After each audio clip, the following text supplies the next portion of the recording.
Olá, seja bem-vindo ao canal Diálogos Online com Cristiano Barbosa. Eu mesmo que vou estar aí discutindo com vocês alguns aspectos relacionados com o direito empresarial.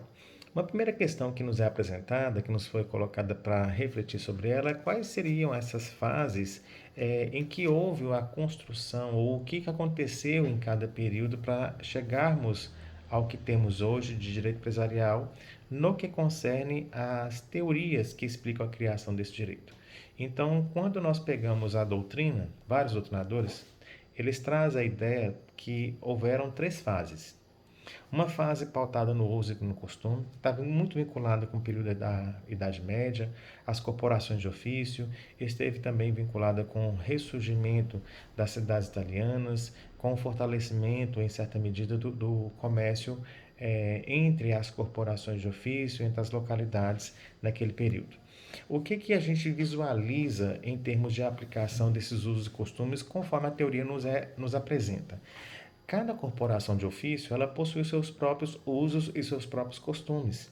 Então, no ato de realização de uma atividade ou de uma negociação com alguma parte interessada, era o uso e o costume da corporação de ofício que era utilizado para ser regular essa relação firmada nesse período. Posteriormente, a doutrina vem mencionar para a gente com a edição do Código francês que nós passamos a ter a chamada teoria dos atos de comércio. Essa segunda fase está aproximadamente entre 1804 e 1808, que vai estabelecer o sistema aí de publicação do Código Civil e do Código Comercial da França. E isso vem caminhando até a edição de um Código Civil italiano. Então, né, lá em 1942. Então, quando a gente considera atos de comércio, nós vamos verificar que esse ato de comércio ele é utilizado para definir a mercantilidade. No caso, no contexto subjetivo e objetivo. No contexto subjetivo, esse ato de comércio visualiza o contexto do sujeito, tá? Que pratica o comércio.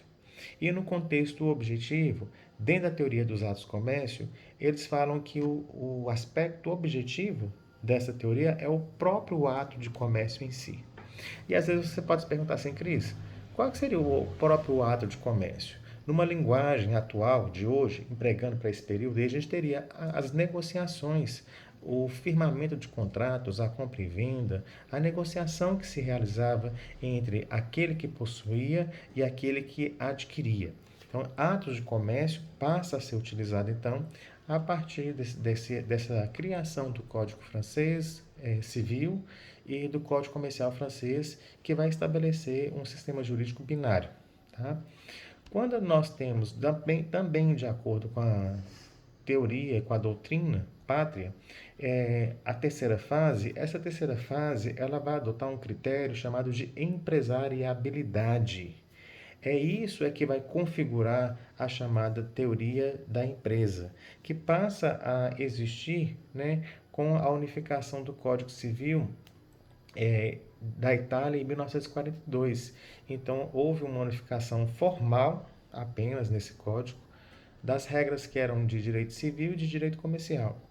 Essa empresariabilidade ela acaba contribuindo para se criar alguns perfis da aplicação dessa expressão empresa.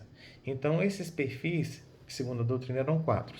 O primeiro perfil, ele fala que é um perfil subjetivo, que refere-se à pessoa do empresário, o sujeito que executa a atividade de mercancia, que cria o estabelecimento, a empresa.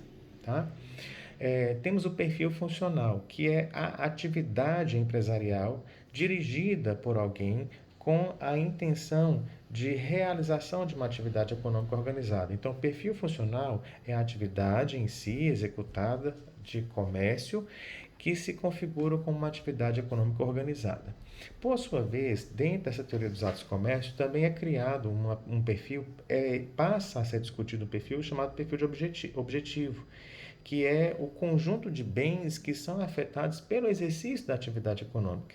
Esse conjunto de bens, ou esse perfil objetivo, os doutrinadores, o André Santa Cruz Ramos é um deles, fala que é o estabelecimento empresarial.